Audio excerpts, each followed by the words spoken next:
Good afternoon, ladies and gentlemen. We are about to begin our event at any moment.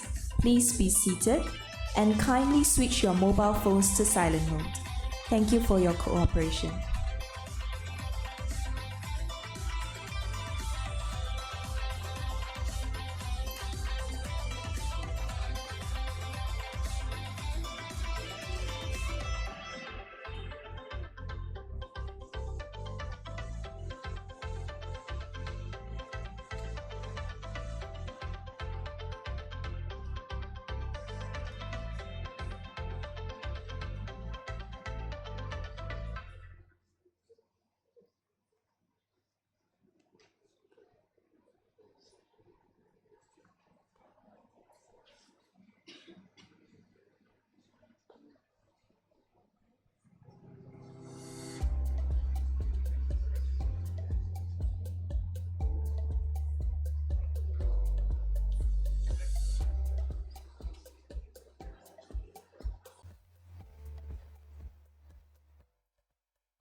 Yang Berbahagia, Dato Sri Mustafa Mohamad, Former Minister in the Prime Minister's Department for Economic Affairs, Yang Berbahagia, Dato Ong Chong Yi, Executive Director of Belt and Road Initiative Caucus for Asia Pacific and former Minister Counselor of the Malaysian Embassy, Beijing. Yang Berbahagia, Distinguished Professor Dato Dr. Rajah Rasiah, Executive Director of the Asia-Europe Institute, Universiti Malaya. Yang Berbahagia, Tan Sri Muhammad Jauhar Hassan, Adjunct Professor, Asia-Europe Institute. Your Excellencies, Ambassadors and High Commissioners, distinguished guests, ladies and gentlemen. Selamat datang and a very warm welcome to the special seminar on China Rising, Contrasting Perspectives from Europe and Asia, a conversation between Martin Jacques, Bunn Nagara, and Roy Anthony Rogers. For your kind information, our seminar is also being broadcasted live on Asia-Europe Institute's official YouTube channel and Astro Awani's official Facebook page. To begin the seminar, we would now like to invite Yang Berbahagia Tan Sri Muhammad Jauhar Hassan, Adjunct Professor, Asia-Europe Institute, to deliver his welcoming remarks.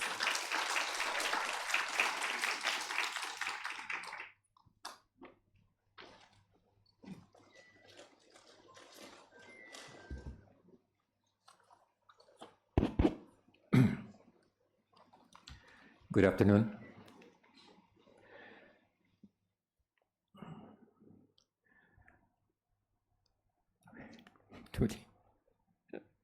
Good afternoon, former Minister, Dato Sri Dr. Mustafa Mohamad, Excellency, Ambassador from Spain, Distinguished Professor Dato Dr. Rajah Rasiah, Executive Director of the Asia-Europe Institute, Dato Ong Chong Yi, Executive Director of the Belt and Road Initiative Caucus for Asia Pacific, ladies and gentlemen. It is my pleasure, on behalf of the Asia-Europe Institute at Universiti Malaya, and later on the Belt and Road Initiative Caucus for Asia Pacific, to welcome you to this forum, which focuses on a defining geopolitical event of our time, the resurgence of China and the consequent erosion of the preeminence of the West. This phenomenon is taking place amidst the wider strategic backdrop of the rise of the global South. A historic power shift of this magnitude requires significant adjustments to the post-war institutions and instruments of global governance to adapt to the needs of a vastly altered landscape. It cannot be done without readiness to change established mindsets and attitudes towards the other, and perhaps a little difficult for incumbent powers to cede and share some space at the table with other deserving stakeholders without undue and severe aggravation of the security situation in our region, the Asia Pacific. Europe and Asia can have differing perspectives on the nature of the challenges and the responses that are entailed due to their varying advantages and interests. This forum addresses this key complexity under the stewardship of the Executive Director of the AEI, Distinguished Professor Dato Dr. Rajah. We would also like to welcome the distinguished panel comprising Martin Jacques, Bunn Nagara, and Roy Anthony Rogers. An especially warm welcome to Martin Jacques, whose seminal and path-breaking book, When China Rules the World, focused attention on the subject in such dramatic fashion. Thank you.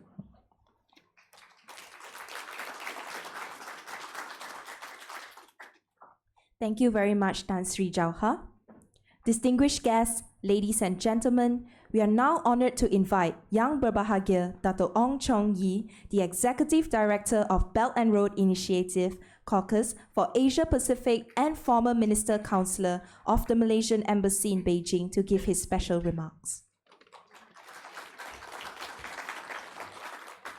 Former Minister Yang Berbahagia Datuk Sri Mustafa Mohamad, Yang Berbahagia Adjunct Professor Tan Sri Johar Hassan, Yang Berbahagia Professor Ulung Datuk Dr. Rajah Rasiah, Professor Martin Jacques, Your Excellency Ambassadors and representatives from the embassies, distinguished guests, ladies and gentlemen, good afternoon.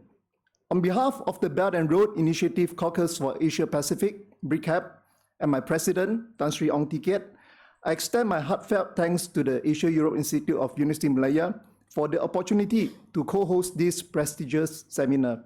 I also wish to express our deepest gratitude to our distinguished moderator and speakers, Professor Rajah Rasiah, Dr. Roy, Mr. Bunn Nagara, and especially Professor Martin Jacques, who has traveled all the way from London to share his invaluable insights on today's seminar topic, Rising China, Contrasting Perspectives from Europe and Asia. As an international relations graduate from Universiti Malaya, I recognize the diversity of scholarly perspective on China. Typically, these perspectives fall into two categories: the panda hugger, who advocate for engagement and cooperation with China, and the dragon slayers, who take a more critical and confrontational stance. However, I'm confident that our esteemed panel of experts today transcends this simplistic label. Based on their extensive research, interviews, and publication, they offer independent and professional analysis of China's rise.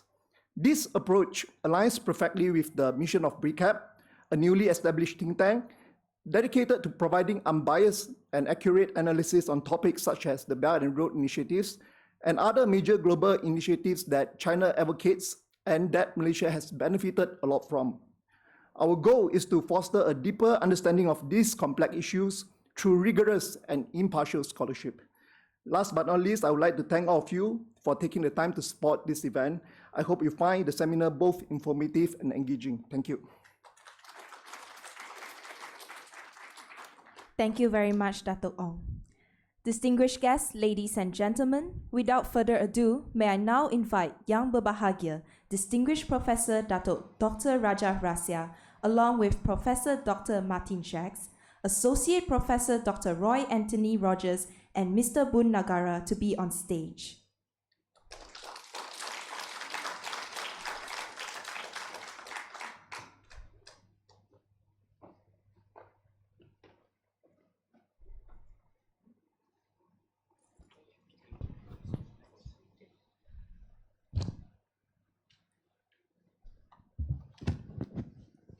I will now pass the mic to Prof. Rajah to moderate the session. Thank you.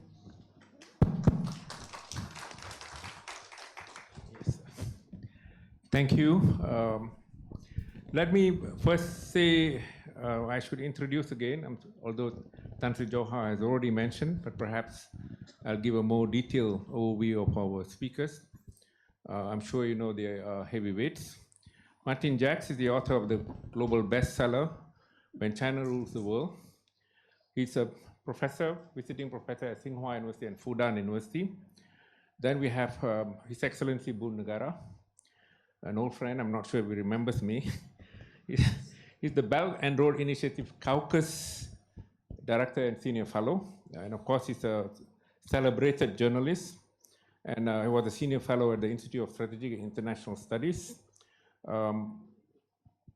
Our own AEI Deputy Director, Dr. Roy Anthony Rogers, who actually specializes on many things, but among other things, I'd like to say include China, Eurasia, the Caucasus state, and Russia, as well as Central Asia. And then, of course, I would like to mention a few other names because they're familiar.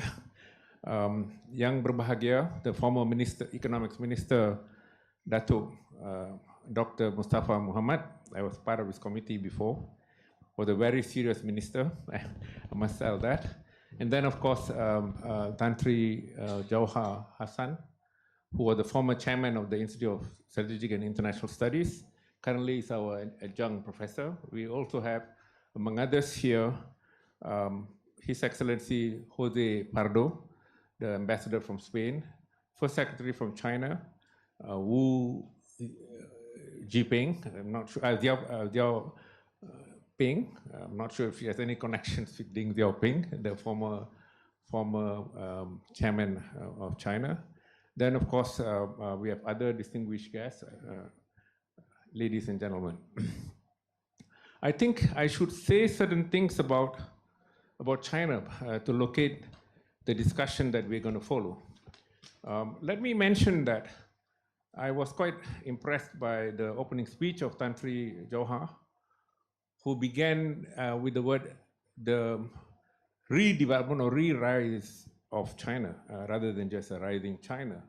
Because if you remember Angus Madison, the economic historian, he actually discussed at the time feudalism reigned in Europe. China and India had about a quarter of the GDP of the world.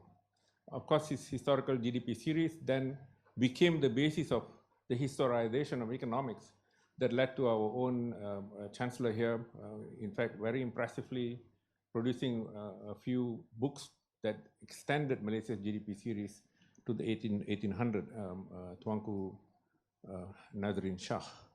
Now, let me mention that among other things that are interesting to mention here, I believe, Chairman Mao, of course, became chairman of the CCP in 1935, but from 49, officially, because at that time, China was largely colonized. Then, of course, he was there until 1976. Then, of course, the chairman was different, but in, I think, 78, when Deng Xiaoping launched the economic reforms, he then was the chairman who was also running the economics of the country until 1997, although, of course, the party had leadership changes. And of course, and I had the opportunity to meet them too, Wu Jintao and Zhu Rongji in 1999. I was quite impressed with them. But of course, the current chairman, Xi Jinping, took over in 2012. I think who is still in charge of the engine room of China. In between, of course, we had Jiang after, and let me not get into too much of those details, except to mention that the unprecedented growth of China and how China managed to lift 770 million people from 1978, this is until 2022, out of poverty. And the measure of poverty used by the World Bank then was $1.94 a day. Unprecedented in terms of how China managed to do that. But I don't think I mean, let me also mention that I normally like, as an economist, to use the local currency because the adjustments with regards to purchasing power parity or the adjustments in relation to exchange rates may distort too many things. China's GDP per capita was 1,843 yuan in 1960. It rose to 2,373 at the time of the reforms. And then in 2022, it reached 71,991 yuan. In terms of growth rates, 1960 to 1978, it grew 1.6 times, annual average growth rate of 3.6%. Then, of course, from 78 to 2022, it grew 30.2 times. But once adjusted for the period, you have 0.09 times growth from 60 to 78, and of course 0.69 growth subsequently, which is really dramatic in relation to how China grew from until the reforms. And that growth actually recorded was more than 8% per annum in real terms. Now, that to me, it's already very impressive, but to put into context, where is China now? 2022 figures, China's per capita income with a population of 1.4 billion people overtook Malaysia with a population of 33.5 million people. To me, that's incredible too. $12,720 US, so that we make an international comparison. Malaysia's was 11,993.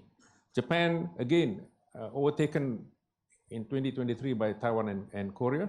But in 2022, where we have no more preliminary figures, 34,017 against Korea's 32,423 and Singapore, with a per capita income of 82,808, more than twice that of Japan. Taiwan, of course, 32,750.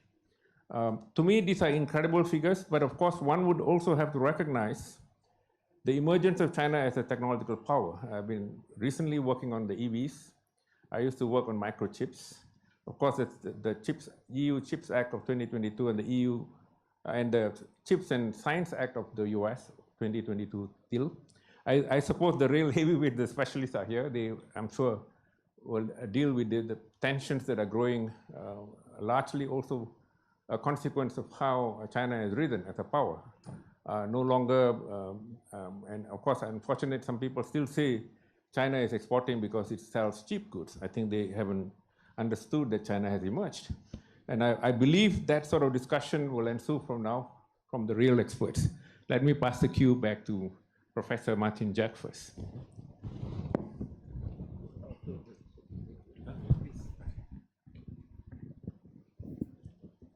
Thank you for your opening remarks, and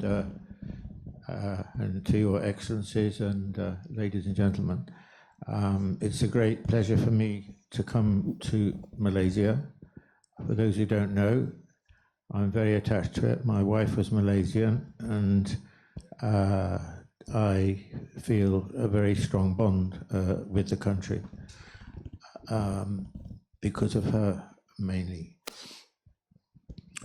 Well, I'm going to talk about the present, more about the present than history, with obviously some orientation to the future. And we are in pretty difficult waters at the moment, and we're trying to navigate our way through them with a minimum of harm in the process, which isn't going to be very easy, I don't think. So let me start with the election of Trump in 2016, which is already 7.5 years ago. And that marked a huge shift, the beginning of a huge shift by the United States against China. Why? The essential reason, in my view, is that by that time, starting with Trump, but then rapidly becoming bipartisan, the United States viewed China as a threat to its global hegemony, to its position as the #1 power in the world, in lots of different aspects, as we know, economic, political, military, cultural, and so on. Given American history and so on, this was not to be entertained, and was to be, as far as possible, resisted and limited.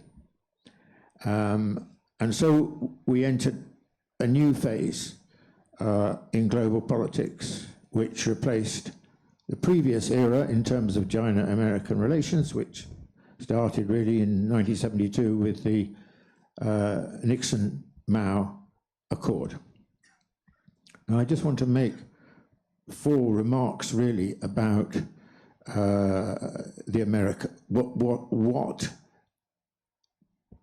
America's resistance to the idea of it sharing or losing its global hegemony, what that actually means. First of all, this is not a passing moment of history. We've already had 7.5 years. If you think about great phases of modern history, I think of the Cold War, which was over 40 years,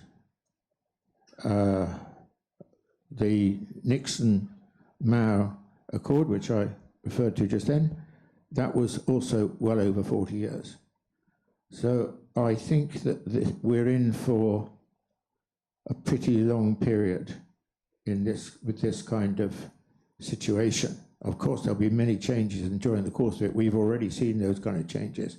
But I think we have to recognize that this is not some kind of short-term moment. On the contrary, it's going to be protracted.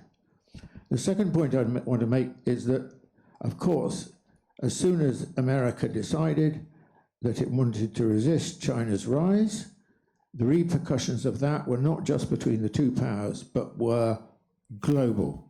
Every country was going to be affected. Every country was going to be challenged. Every country was going to have to rethink its position or reinforce its position or so on in its relationship, on the one hand with the US and on the other hand with China. And you can see that process happening in terms of alignments and realignments during this period.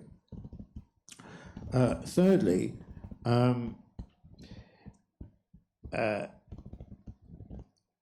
it was inevitable that, well, let's put it like this.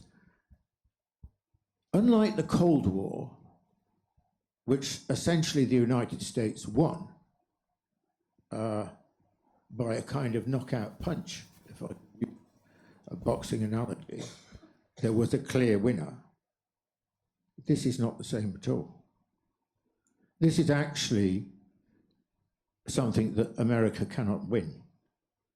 It won't win it. China, broadly speaking, will emerge as the leading power from this period of American resistance. You see, the thing during the Cold War, if you take your mind back historically to the Cold War, when it started around 1947 onwards, America emerged as easily the strongest power in the world from the Second World War. Very dynamic economy, very bold statecraft in terms of reshaping the world and so on, and and a very prosperous kind of society which proceeded to continue like that for another 30 or 40 years. And Russia was, of course, Soviet Union, as was known then, was no in the long run was no contender to this. The situation now is quite different. America actually has been a declining power for quite a long time, relatively speaking, since probably the 1980s, but especially since the end of the 20th century, beginning of this century, accelerated by the financial crisis in 2008. And actually, I'll come to this in a moment, but you can see that America, while aggressive in certain respects, is actually economically, for example, increasingly on the defensive in relationship to China.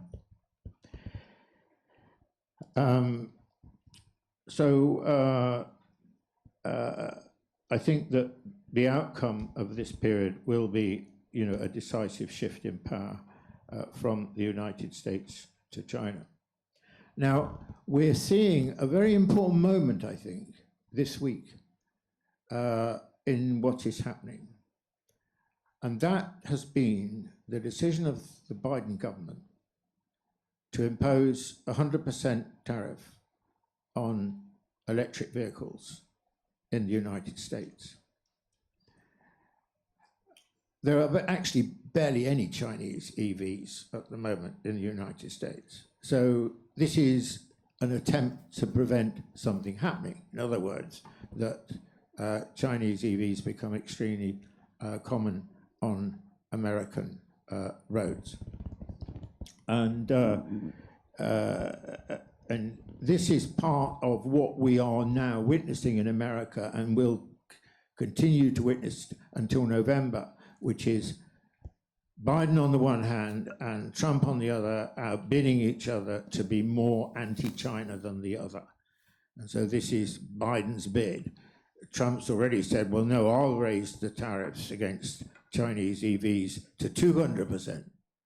And I'll increase tariffs on all Chinese products to 60%.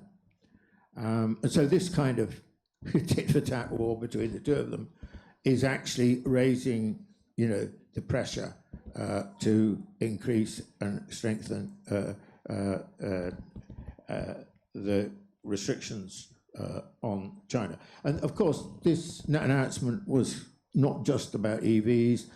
They've also doing the same, the Biden administration is also doing the same to batteries, which of course are crucial to EVs and lots of other things as well. Semiconductors, solar equipment, and so on. Now, what does this represent? I think this represents a critical moment. This is the end of America's romance with free trade. America is turning protectionist. America's no longer going to be open in the same way that it's been in the past. It would be more appropriate now to refer increasingly to America as Fortress America. So we're not used to this. We haven't seen this really throughout the period since the Second World War. It's been overwhelmingly a steady process with some aberrations towards freer trades with less restrictions. And I think that what one can see in this American attitude is essentially a defensive posture. I mean, green technology is going to be the critical industrial sector and the critical economic factor in the development of economies. You know, we're moving into, as we know, the decarbonisation phase. This is now on the lips of every country in the world in some degree or another. And so one's capacity to make green products, green technological products, be it electric vehicles or solar panels or wind turbines and so on, is critical to the process of decarbonisation. And basically what Americans are saying is, we can't compete with you. We'll put up we don't want your products, and we'll put up the barriers. What happens when you put up the barriers? You become increasingly uncompetitive in the world because your own domestic market is increasingly unable to innovate in the way that it had previously. So I think that this is perhaps the beginning, the first really strong sign of America moving to a much more defensive position in relation to China's economic prowess. And of course, you know, China is, the interesting fact is that the world is going to be dependent on China's green technology. For all these areas, China is the dominant producer in electric vehicles, in solar equipment, solar panels and so on, in wind turbines and so on. China is the global leader. It's responsible in all cases for around 50 to much more percent of the world's output. So every part of the world, if we are to succeed in fighting global warming, which is going to be the great struggle, I think, for humanity in the next half century or so, every country is going to need China's green products. If you like, we can call China's green products, I think, as China's public offering, their public commodity, public products for the world, which all the world is going to need. And so really, of course, what we're seeing, not only by Fortress America in this context, is America opting out of global competition with China, except for those areas of the world which would like to only deal with maybe parts of Europe and so on, would only like to deal with the US and doesn't want to deal with China.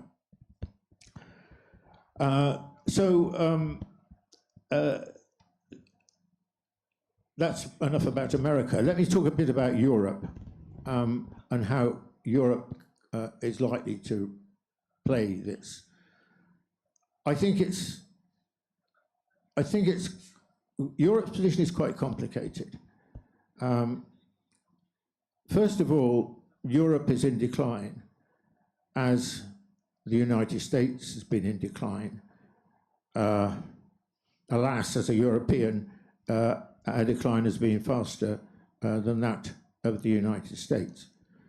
And Europe is unsure how to relate to China, so there's been very positive moments, but also quite negative moments.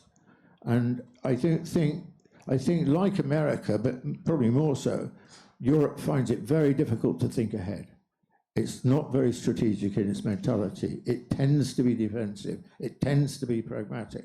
And the classic example of this, seems to me, in relationship with China, is that, you know, anyone who took the Chinese government seriously would know when it published in 2015, Made in China 2025, and set out 10 industries in which China would seek to play a major role globally.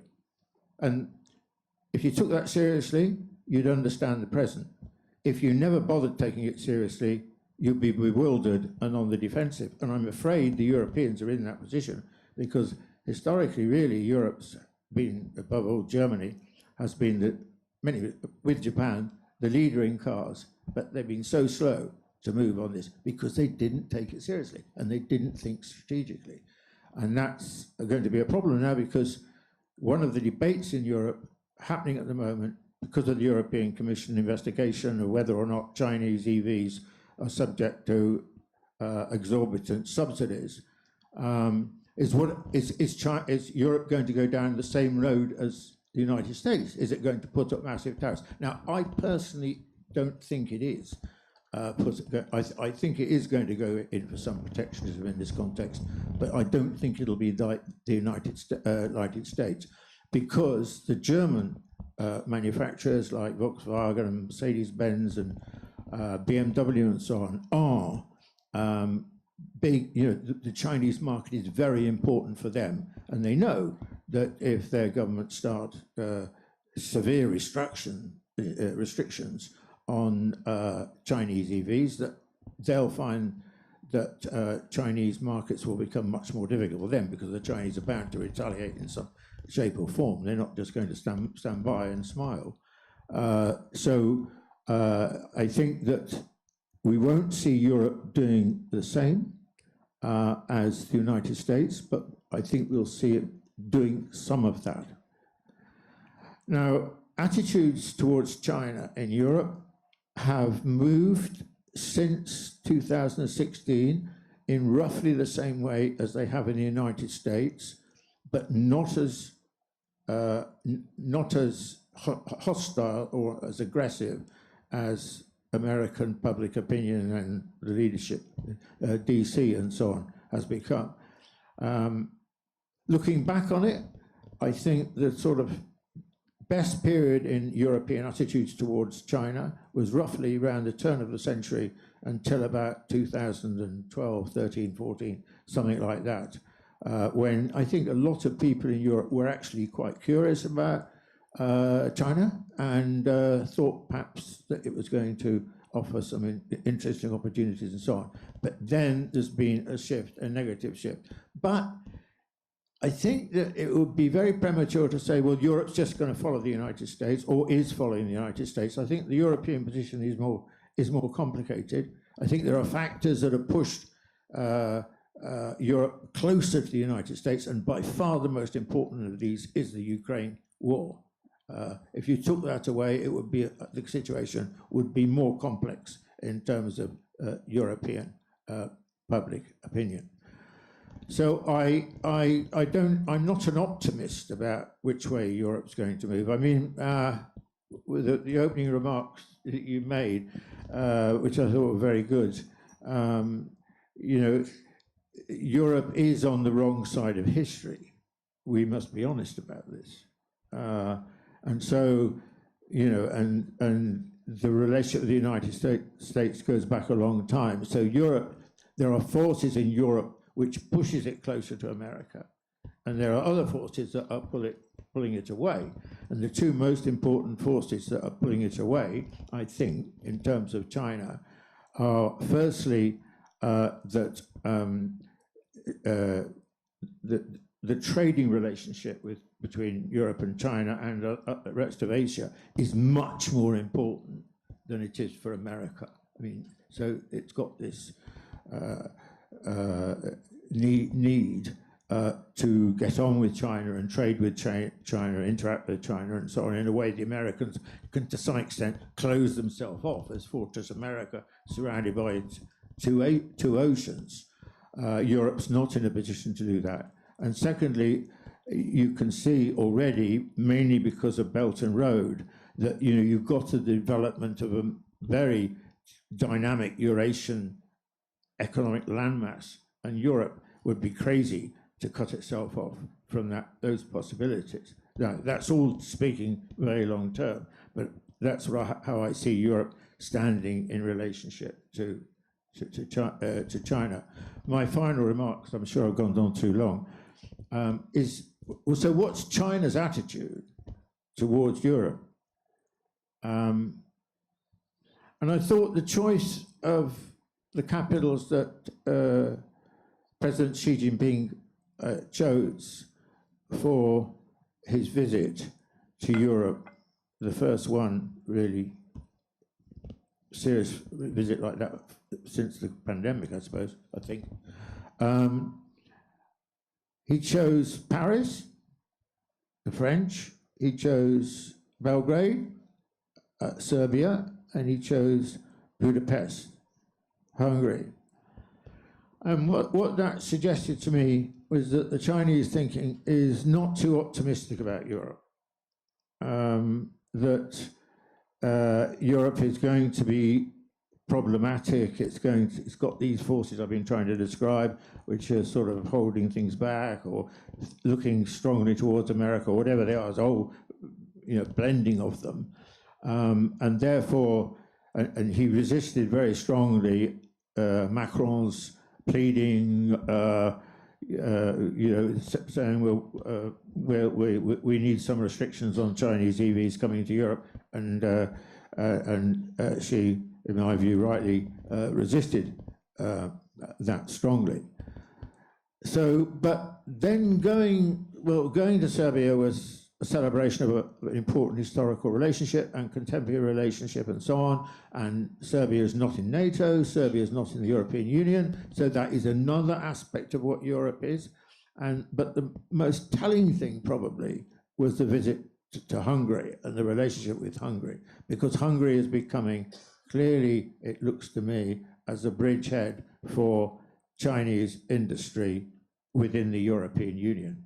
It could have been Germany, it could have been France, but I don't think the Chinese, when it's come to that kind of investment, they don't feel totally at home with the situation in Germany or in France. Would have been different a bit earlier. I mean, when Angela Merkel was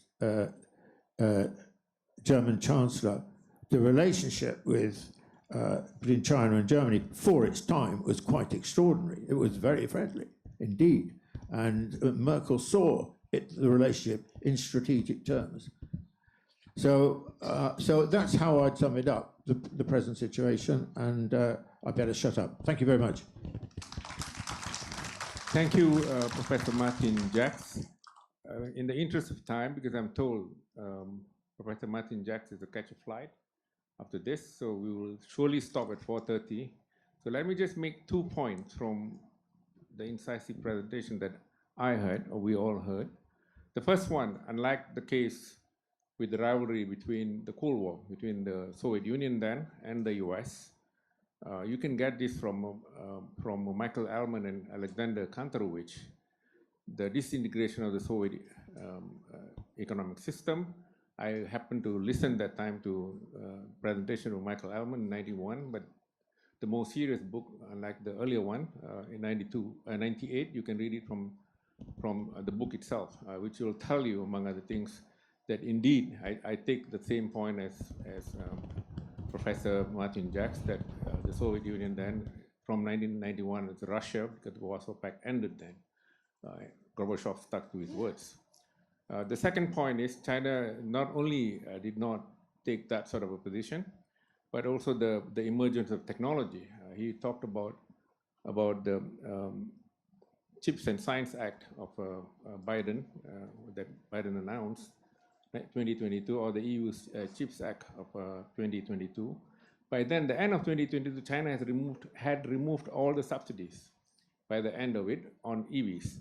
But because the US and the European Union had reintroduced subsidies on a massive scale, then you see the return of it. So let's see how this tension ends.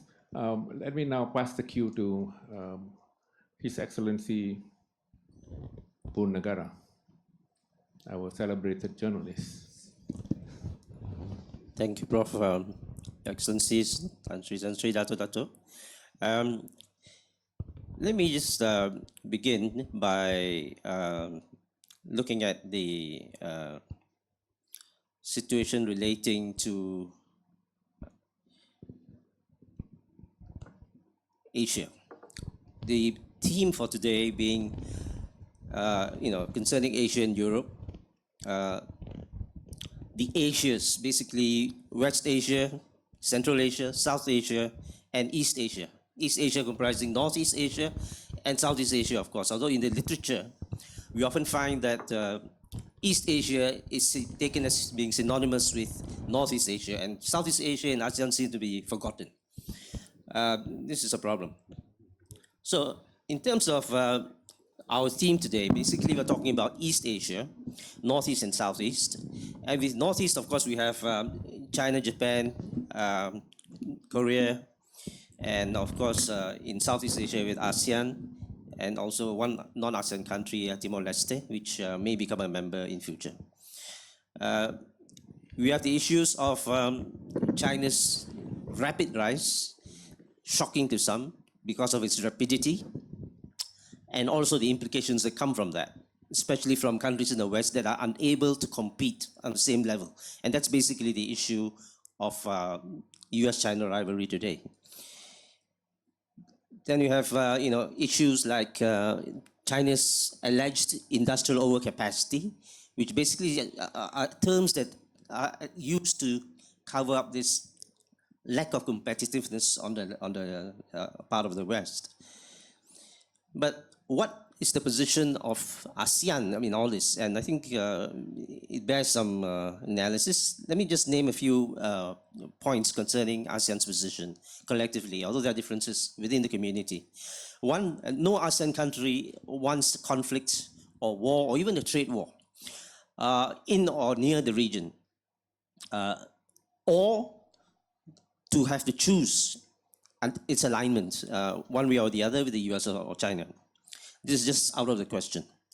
Two, if regional policing is needed in the maritime region, for example, ASEAN would rather do it by itself. A couple of examples here. In 2005, there were, if you remember, fears of problems like piracy in the Straits of Malacca. And some major powers were outside of the region were attempting to come in to take a major role to ostensibly control the situation. Immediately, Malaysia, Singapore, Indonesia got together, had their own system, joined by Thailand soon after that, to have their own eyes in the sky monitoring. ASEAN issues fundamentally would be taken care of by ASEAN countries, not by any external power, certainly not by any major external power, because that would only encourage greater participation and involvement by other major foreign powers until the situation gets out of control as far as the ASEAN countries themselves are concerned. Three, ASEAN centrality is core. It has always been and will always be for the ASEAN countries, since both objective and method relate to ASEAN and its centrality. ASEAN basically would be nothing without its centrality. All other regional models, constructs, instruments are secondary at best. Case in point, the Indo-Pacific concept. It took many months before ASEAN came out with its own statement, a 5-page statement called the ASEAN Outlook on the Indo-Pacific, AOIP.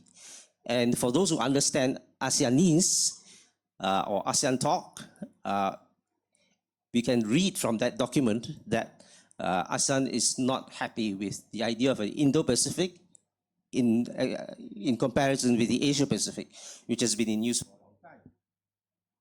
ASEAN did not mention the Indo-Pacific. What it says in the title of the document is ASEAN Outlook on the Indo-Pacific. It's an objectification of the concept. And throughout the 5 pages, we find that the term ASEAN centrality is mentioned many more times than the Indo-Pacific, even though the document is about the Indo-Pacific.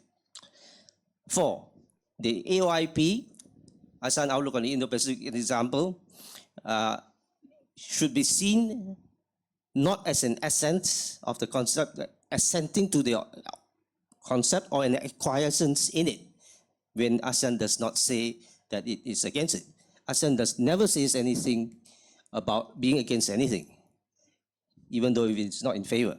That's part of ASEAN speak. 6, the ASEAN whole is greater than the sum of its parts. That is to say, when ASEAN countries get together, ever since the formation of ASEAN, the ASEAN mind or position is greater than just adding all the individual members together.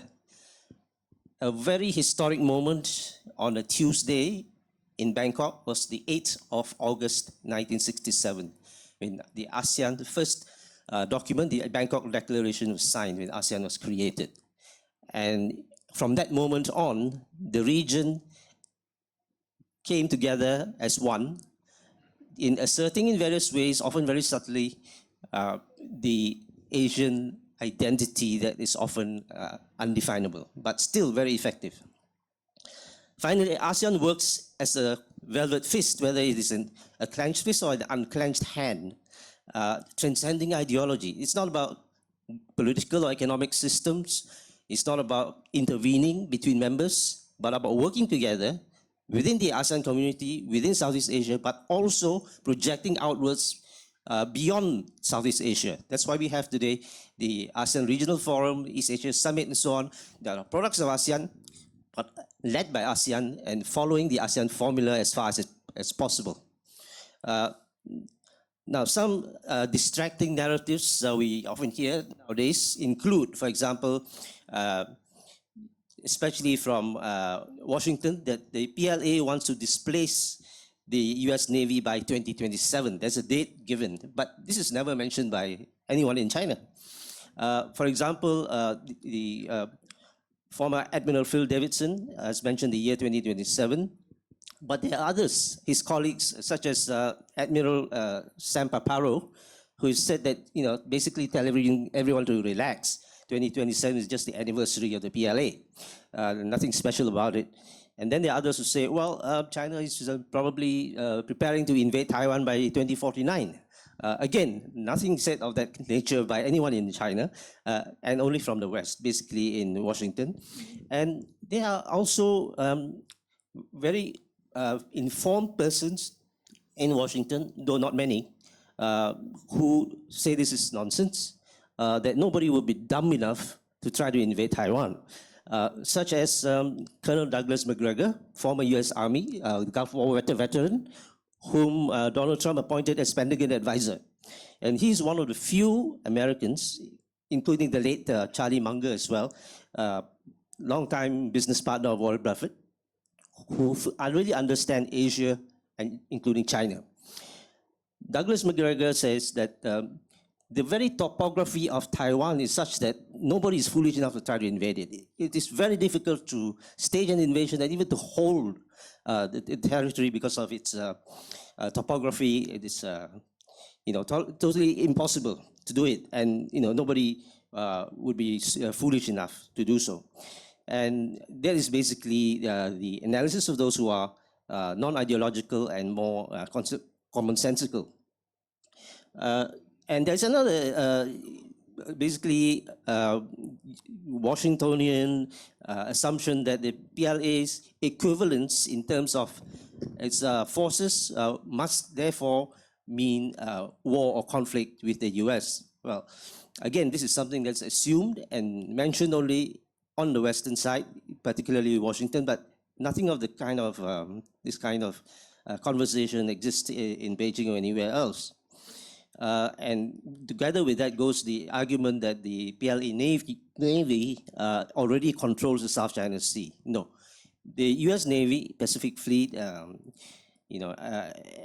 basically Indo-Pacific Fleet now is the major power still, very much so in the maritime area in this region. South China Sea claim is also often seen to be the most extensive being made by China, when actually the record shows that the party that claims the South China Sea the most is Taiwan, ever since 1947, based on the 11-dash line. And this was inherited by the People's Republic of China in 1949 following the Civil War. And in 1952-53, China also negotiated with Vietnam to reduce the 11-dash line to the 9-dash line today. Whereas Taiwan until now still insists on the 11-dash line, which includes the waters and the features, the formations in the South China Sea, rocks and islands and reefs and so on. As well, this is a position of most of the other claimants in terms of the waters, the international waters, and the physical features. But until today, the People's Republic of China claims only the specific reefs like Scarborough Shoal, Mischief Reef, and Fiery Cross, without claiming the international waters in between. That's an interesting legal difference, I think. The other assumptions based on narratives are there, which are not often exposed as untrue. And basically, the idea of China trying to dominate more than the first two island chains, going to the third island chain, or even two other island chains to the west of the South China Sea, still something which is highly arguable. Recently, actually last year, the Singapore's former Foreign Minister, Brigadier General George Yeo, gave a talk in Europe in which he said, basically advising the US Navy to keep out of the first island chain. If you look at the map, the first island chain just covers Taiwan, and obviously covering the Taiwan Strait and the South China Sea. So this is something which I think is highly combustible, risky, especially now with US forces teaming up with the Philippines and towards Taiwan from northern Luzon Island. It's something which is worrying a lot of ASEAN countries, even though they do not say it openly. What are the basic issues about China that are at issue? Let me name 10 of them. There are more, but I'll just give 10 for examples. Number one is about the economy, public-private partnership in production, purchasing power parity as well, the two sets of 3 Ps. This concerns allegations of excessive government subsidy in Chinese production and so on, but it's basically the way East Asian countries develop. Close connections between government and industry, going beyond industrial policy or what is industrial policy in Washington. And this is something that the US, based very much on the free market system, finds it very hard to accept. Europeans, however, can accept that more because they have been used much more to the welfare state, the role of the state in industry and so on, much more than the Americans. Economy two, the Chinese middle class. Now, the size of the population is not necessarily an advantage because a lot of them, or the people, can be poor, so they can be a burden on the state. But what matters is the size of the middle class within the population. And China by far has the biggest middle class in the world. By a few years ago, until the late last year, COVID wiped out 10 million members of the middle class in China. But it affected other countries even worse. It wiped out 32 million members of the middle class in India. But since the beginning of this year, China regained the position of having more than 50% of its population in the middle class. The economy is bouncing back, but not as quickly as was hoped. And the 50% figure is very important politically and psychologically for China because the US also has 50% of its population in the middle class. And that's been going on for more than a decade now. The high point of the US middle class came in 1971 when it had 61% middle class. Since then, it has stagnated at about 50%. But because the US population is about 1/4 or slightly less than China's, the US middle class is about 1/4 or slightly less than China's. And this is where China remains significant. One of the reasons being that it has a huge middle class, the world's biggest by far, and therefore that means it has the world's biggest markets in many industries. Economy 3 on China, the capacity to scale up production volume and quality in a very short order. And this is one of the strengths of China, which have not been addressed by Western rivals. And at the most, it has come to be expressed as China's overcapacity. Is it scaled up production to satisfy global markets? But because if global markets are closed through high tariffs, or through restrictions, sanctions, bans, and so on, then suddenly there is a glut, and that glut is called overcapacity. So what is overcapacity? Is actually created by the other side in terms of high tariffs and trade restrictions.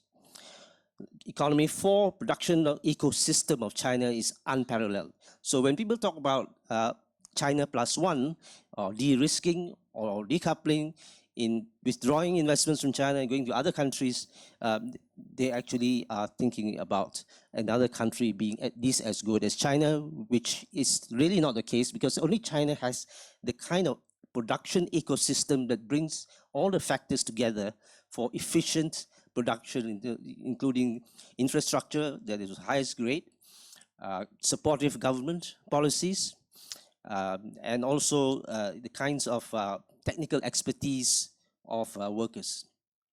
Recently, when the US tried to set up microchip companies, factories even in the US, they find that one of the problems they face is the lack of manpower skilled in production. And this is something that's going to take a long time to solve, if it can be solved, because it goes back to issues like training and education of the people, which the US has not invested in sufficiently. So a lot of the problems actually come back to the domestic policies. When you're comparing US and China, by far, the US has invested much more in the military, in defense, than in education and training of its people. With China, it's just the opposite. Much more investment in education and training, much less in other issues like the military. And therefore, we look at the figures comparing the two countries, the amounts that China has invested in education and training far exceeds the US. And this is a long-term issue, and the difference will remain for quite a long time. Then in terms of society, what China has done is to prioritize social services, very much like the Singapore model. What is sometimes known as the Singapore School of Production, basically very typical of East Asia, a strong government, authoritarian perhaps, but with this focus on rapid industrialization for economic growth, and highly centralized and consistent policies through not just years, but decades. So that has produced very rapid development in East Asia.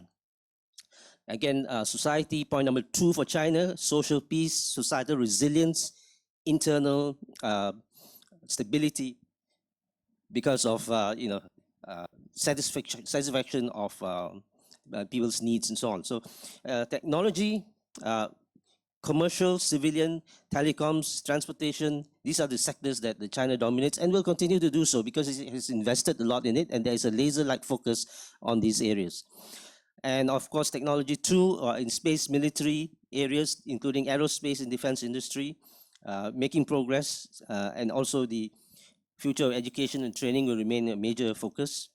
Finally, the focus of the economy is on next stages of what is known as the new qualitative productive forces, which include, ironically, a kind of innovation that has been accelerated in Chinese industry because of the sanctions that have been imposed on it, and therefore Chinese industry has been forced to innovate much more rapidly, including in the microprocessor industry. I'll just stop there for future discussion. Thank you.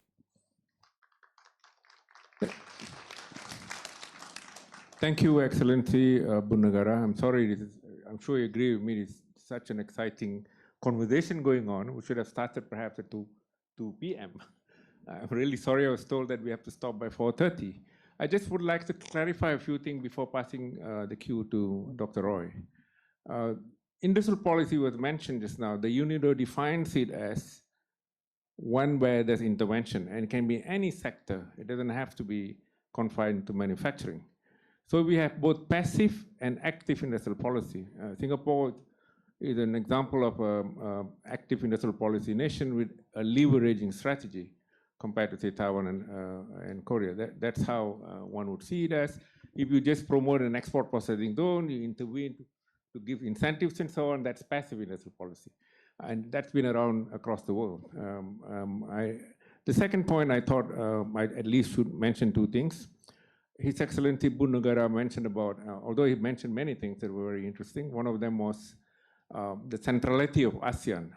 And I'd like to go back to our own Prime Minister, then Zokfan, zone of peace, friendship, and neutrality. It's significant in relation to all these challenges that are around, except that Myanmar has become a problem now. Let me pass the cue to Dr. Roy. Please, we don't have much time. Yeah. Yeah. Thank you so much, Prof. Rajah. Very good evening to everyone who are here. Thank you. Being a third or last speaker, the advantage is most of the points have been spoken, so your job is easier. And the disadvantage, within a short time, you have to perform a miracle to present your points. It's like walking on water. I hope I can. So I'll try my best within the shortest period of time. So since Prof. Martin Jacques have mentioned more on a global level, and while my colleague Bunn has touched on ASEAN, perhaps I think I would like to focus on Malaysia. But by no means I would like to claim that I speak on behalf of the government of Malaysia. This is solely my own personal, some thoughts on it. So I don't claim to speak on behalf of the Foreign Ministry. So because again, due to time, so I have to do the miracle now. All right. I have few alphabets. First E, second M, third P, and the last is C. All right. You can't get a pronunciation, but E, M, P, C. So what is the first? That is E, because as our topic today is rise of China, right? Contrasting from Asia and Europe. So first E is embracing. Embracing, because to me personally, I would say Malaysia embraces and accepts the rise of China. There is no doubt about it. Malaysia embraces and accepts the rise of China, primarily because Malaysia being a trading nation, which welcomes everyone who brings economic advantage to Malaysia, be it in the form of investment, trade, provide job opportunities, transfer of technology. So Malaysia embraces the rise of China. Compared to some countries may have a bit more apprehensive, but Malaysia embraces. And this is in line with what Professor Rajah mentioned, that is the zone of peace, freedom, and neutrality, ZOFAN, which means that we are being neutral. And this has been part of Malaysia's foreign policy, although the concept of ZOFAN, zone of peace, freedom, and neutrality was adopted in 1971 during the Kuala Lumpur Declaration. I would say it is now even more important, especially in this day of age. And in 1974, in fact, Malaysia was among the first among Southeast Asian countries to establish diplomatic relations with China. And this year marks the 50th anniversary of the two countries, diplomatic relations between the two countries. So that is first the E, embracing the rise of China. Number two, the M is mutual recognition. Mutual recognition, where both Malaysia and China's relations is anchored on a mutual recognition as sovereign states in accordance to international law. And this is within the concept of, if you look at even in the Malay concept of hormat and sanjung. for our international guests, hormat, more of respect or respect, and sanjung, both ways. And this is clearly defined or clearly observed in the Malaysia, in the early history of this country, where relations among the various sultanates are based on this hormat, respect, and also sanjung. And between the two countries of Malaysia and China, China as well as Malaysia both mutually respect and recognize each other. Or in Chinese, there's this saying, "Sik Ying Hong, Zhong Ying Hong." All right, in Cantonese, or maybe you translate it to "Sik Ying Hong, Zhong Ying Hong," where one knows and respect one knows the hero and also recognize the hero. And I think Kuala Lumpur Beijing relations is very much based on that, of this mutual recognition.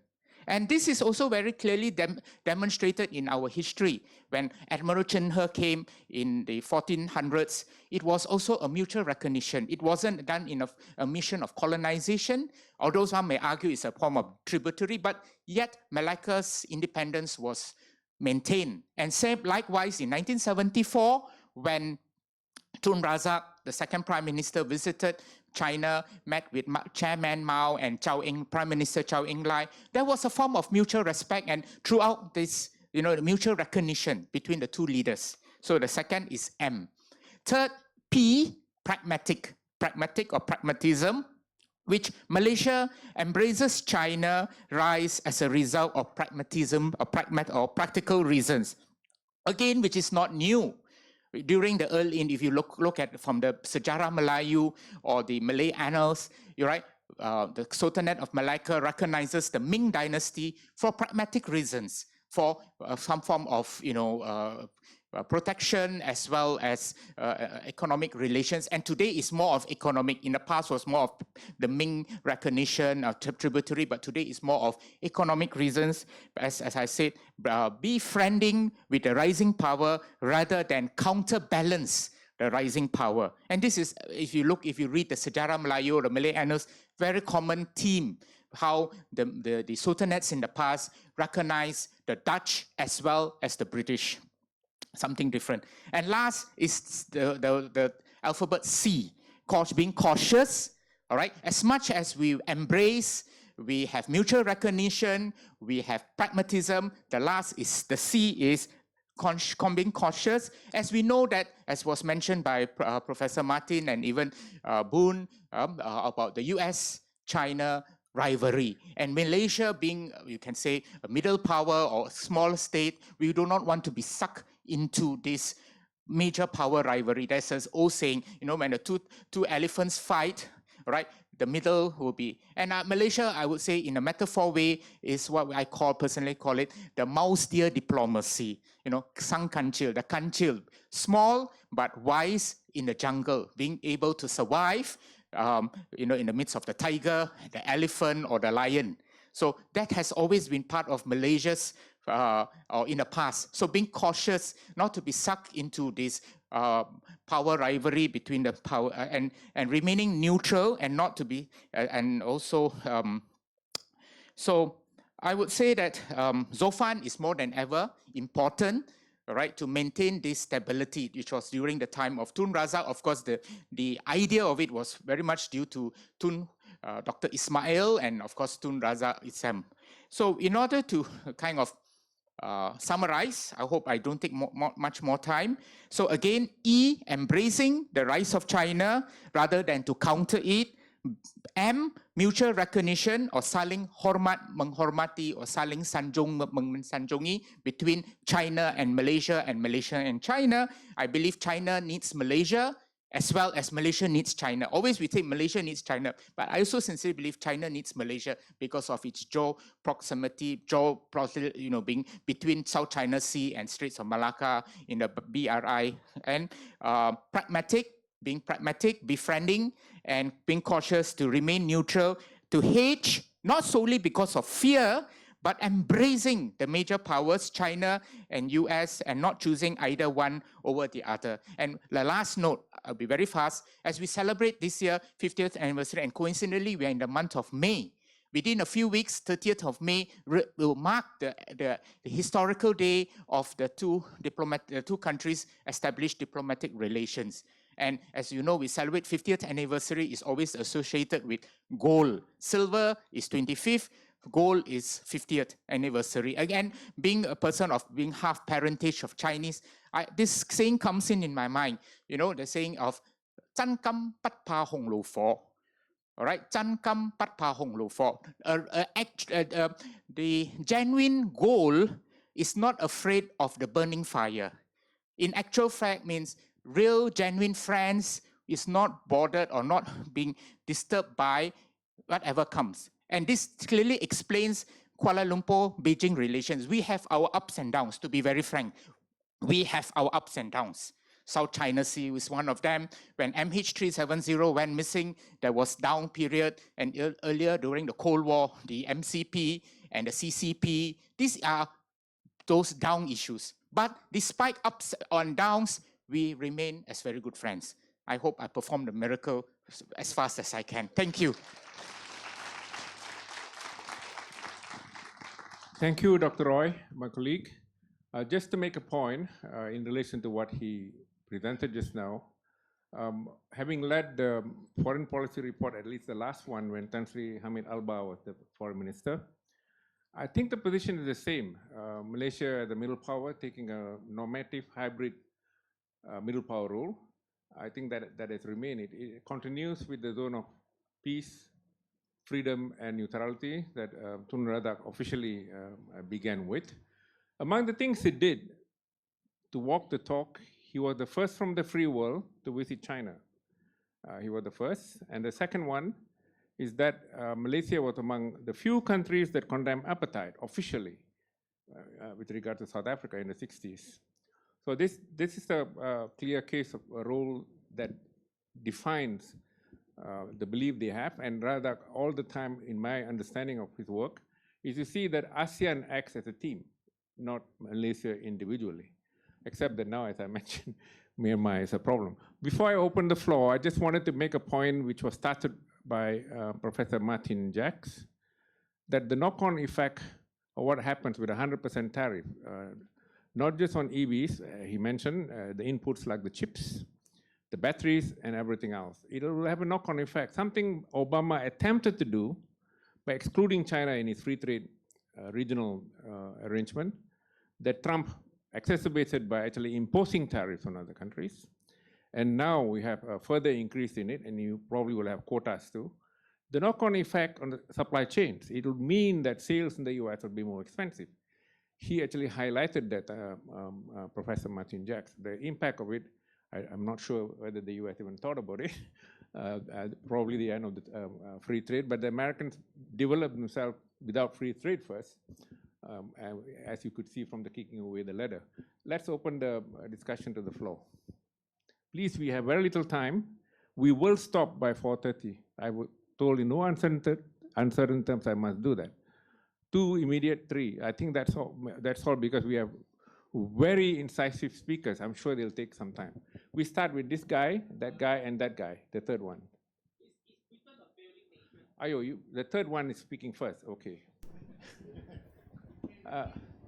The mic.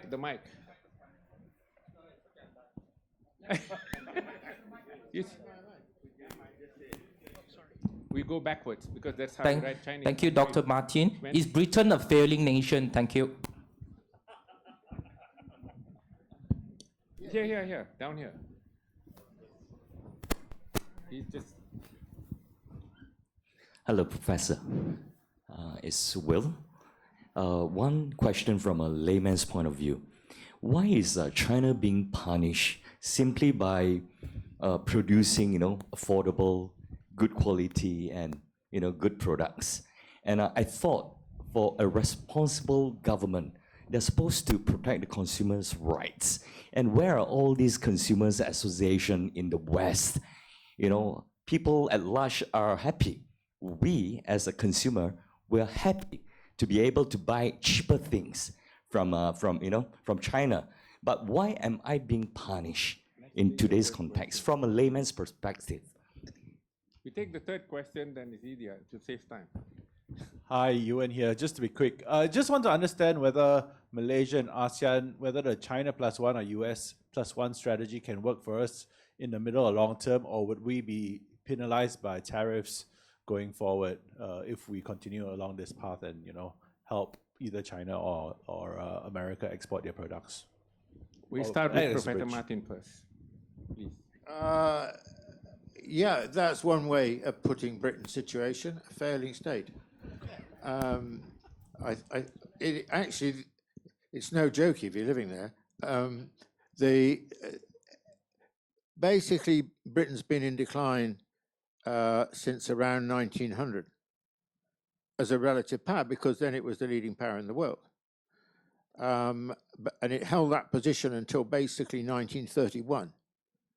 And then it was shared in a competitive situation with the United States, and so on. But by the end of the Second World War, Britain decided that it could no longer compete with the United States.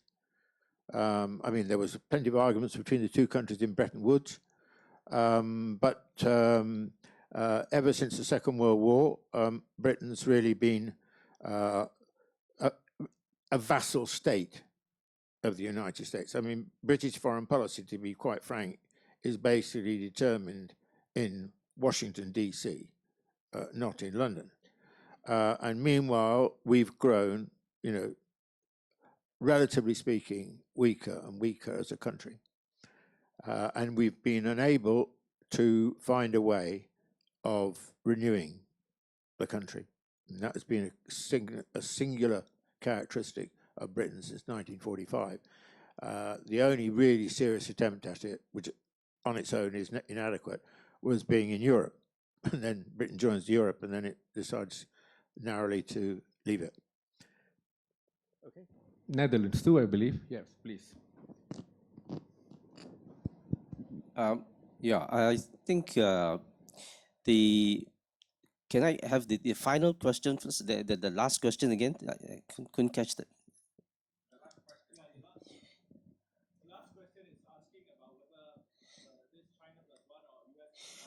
Yeah.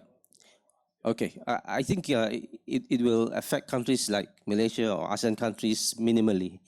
There are pros and cons. Because of trade diversion, we are getting some of the companies coming to Malaysia, without being branded as from China.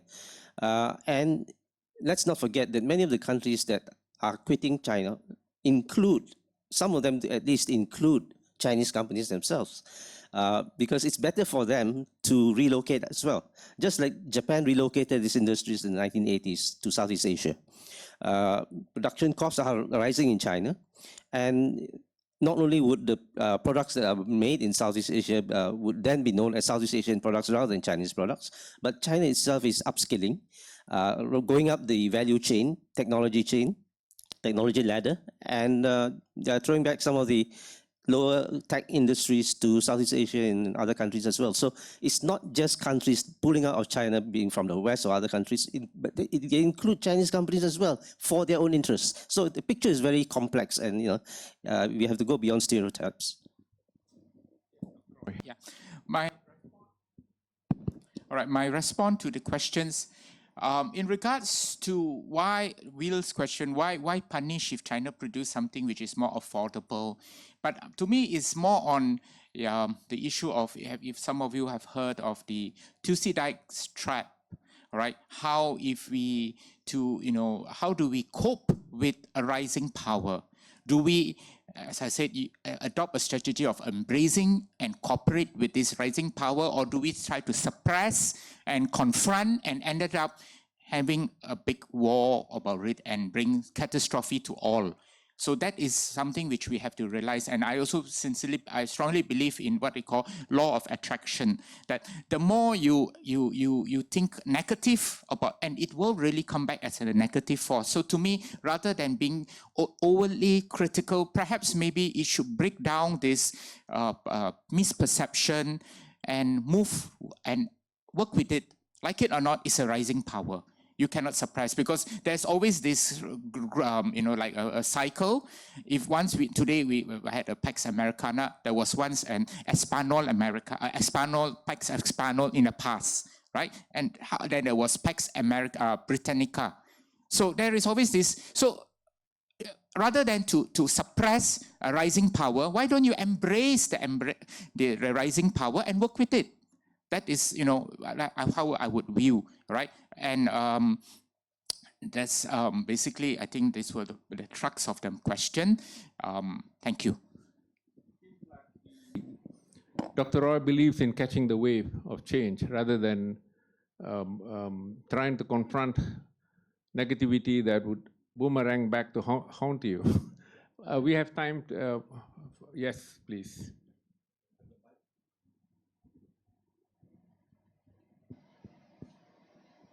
And then, of course, I think we let him ask first. He actually put up his hand earlier. Then you. Give him first. Yeah, no. Let him speak first, because I forgot he raised his hand. After that, you. Dr. Stephen Yong. Yeah, with the cap, I can recognize him. Yes, Dr. Stephen Yong. Thank you. Stephen Leong from ISIS Malaysia, visiting fellow. While one comment and a question. Okay? As you can see, that these two giants, US and China, rivalry, okay, but a quiet, growing, very influential power, or collectively, is ASEAN, okay? And I support fully my colleague Bunn Nagara's statements on this. Zopfan has been mentioned, and also in terms of relationship, ASEAN has represented itself as a dialogue hub, bringing everyone together to avoid conflict. And one item that has been missed out is the Treaty of Amity and Cooperation, 1976. And that has put ASEAN in very, very good spot. Now, the point is this. In 1998, economic financial crisis, and then the problem was Southeast Asia. Can it survive? I have a Asia Week magazine, which I carry with me, okay? And the year 2000, September, the title is, Can ASEAN Survive? Can ASEAN survive? A year after this issue came out, Asia Weeks didn't survive. It died. And ASEAN has continued. Okay? Thank you. Now, question, very quickly.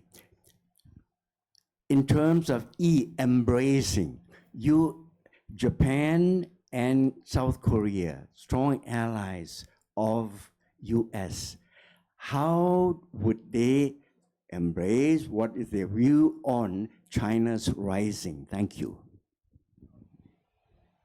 And I can't allow any more. Please, we don't have time. Please rush. Yeah. Yeah.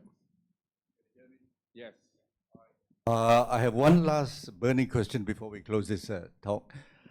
I see an analogy between Great Wall of China and Fortress America, as mentioned by Martin Jacques. Great Wall of China is essentially a defensive wall against attacking forces from outside. Fortress America sounds to me very, very aggressive.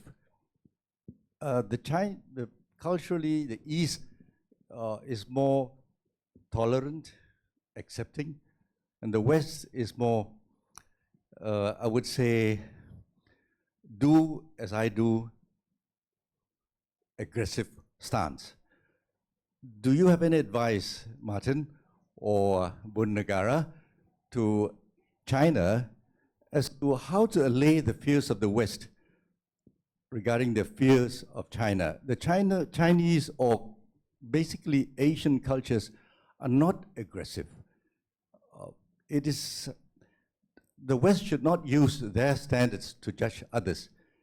Can either of you advise China on how to allay the West's fears of its present position and future direction? Maybe we can take a lead from India. India is not feared, I thought your even question was though, obvious. yeah, There's even only 4 though, minutes, sir, please. okay, yeah, that's the question. Okay, thank you. Please, Professor Martin first, then. Well, You can use this, please. I basically agree that there are two very different cultures. I mean, there's lots of cultures within each, of course, but they are very different. And I agree with the way that you broadly present each of them. And one of the reasons why I think this situation is quite new is that China and the US are very notable examples of these different cultures. In the Chinese case, by far the most important, of course. And I think that it's going to take, I mean, basically, I don't think Westerners really understand China.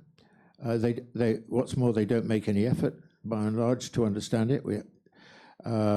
And this is a very, very difficult situation, because unless you understand or try and understand this new rising force, you're inevitably drawn to antagonism and even aggression. So I think that's a very complex situation. I think by and large, China's made a good fist, actually, of trying to persuade the West. It's got more difficult since the turn in 2016 to do this.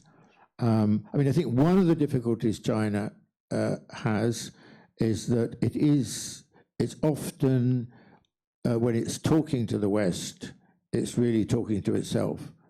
It's not very good at trying to present its ideas in terms which are familiar to the West. That's a natural problem, I think.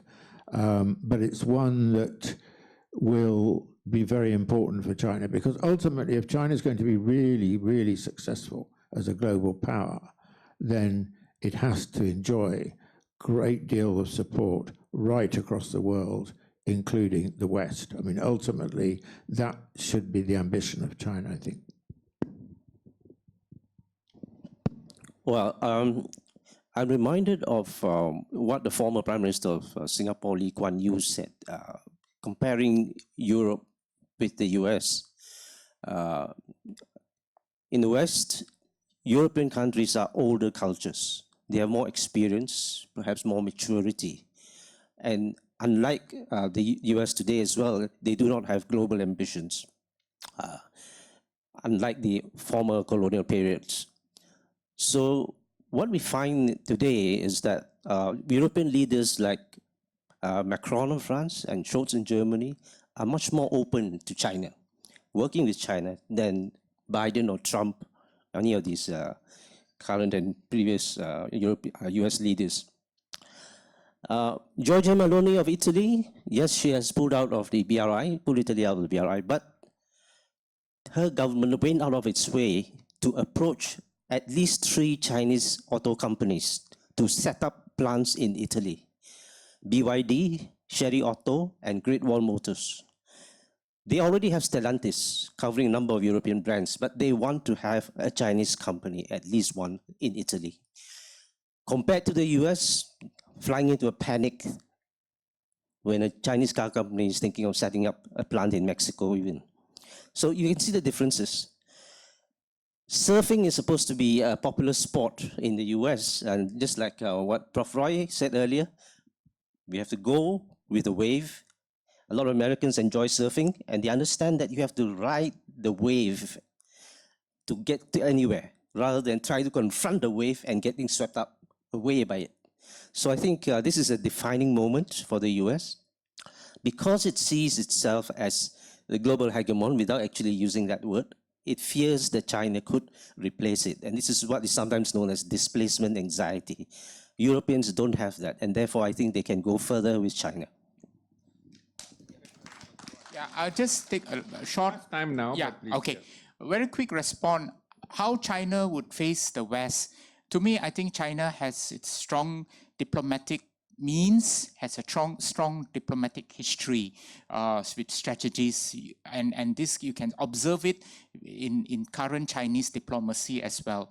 You know, Chinese have for example, in terms of its relations with Central Asia, historically, Zhang Jian, one of the earliest diplomat to venture as far as to Central Asia, and Chinese strategies like Sun Tzu, and these elements you can find. You see, unlike say in the West, it's more confrontational. Yes, A or B. China can be either A or B, but you can still reach that. Like Sun Tzu said, be like the river, be like the water. When you face the hard rock, you don't confront the hard rock. You move around and reach the other side of the rock.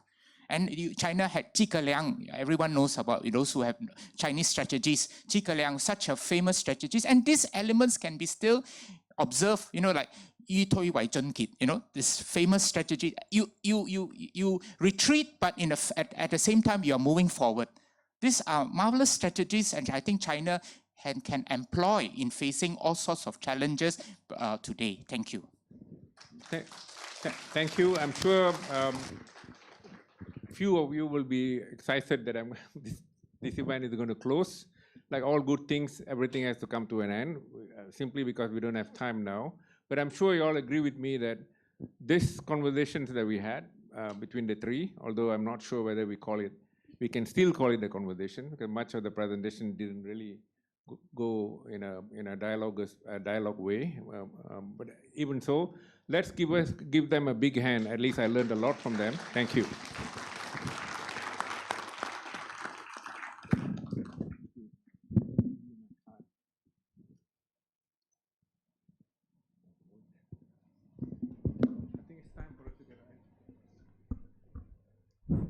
Thank you very much, Prof. Rajah, Professor Martin, Dr. Roy, and Mr. Bunn for the insightful seminar today. Please kindly remain on stage for the token of appreciation ceremony. Let me now please invite Yang Berbahagia Tan Sri Jauhar Hassan together with Yang Berbahagia Dato Ong Chong Yi to present the token of appreciation to our moderator and panelists.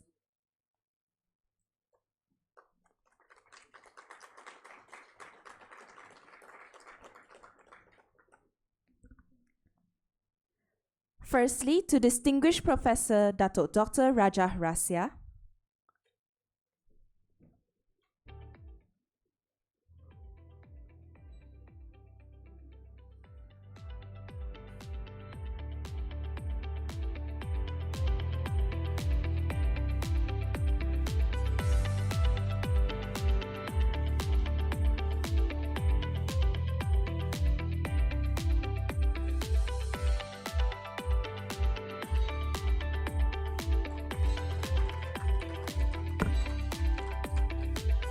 Next, to Professor Dr. Martin Jacques.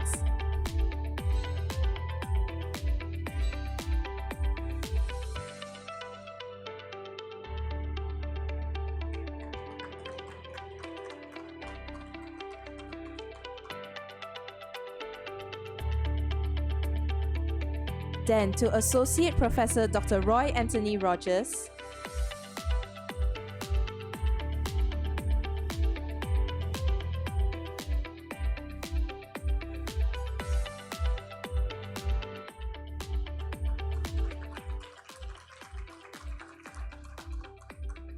And lastly, to Mr. Bunn Nagara.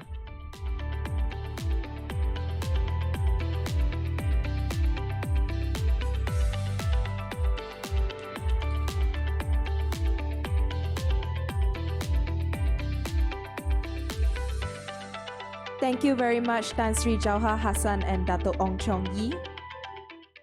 Distinguished guests, ladies and gentlemen, now we would like to invite our respective VIPs to please stand together with the audience for a group photo. Dear audience, we invite you to please stand for this photo session.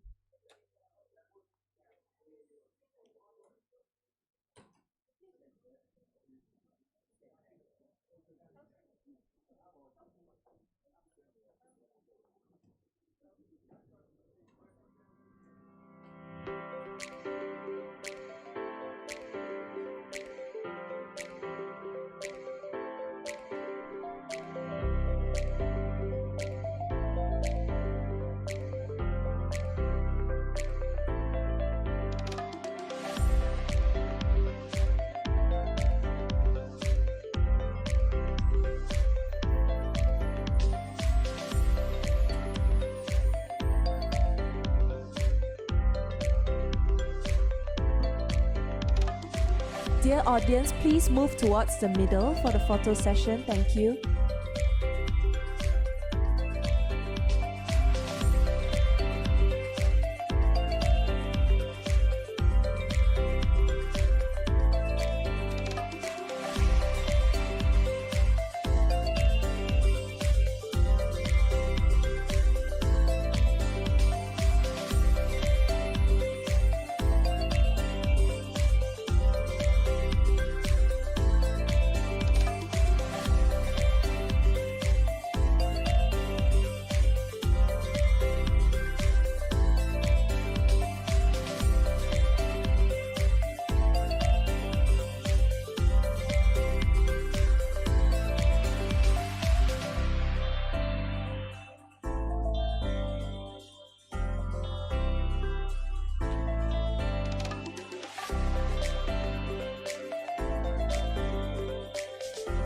Distinguished guests, ladies and gentlemen, on behalf of the organizer, I would like to express our utmost appreciation for your kind participation and support in today's seminar.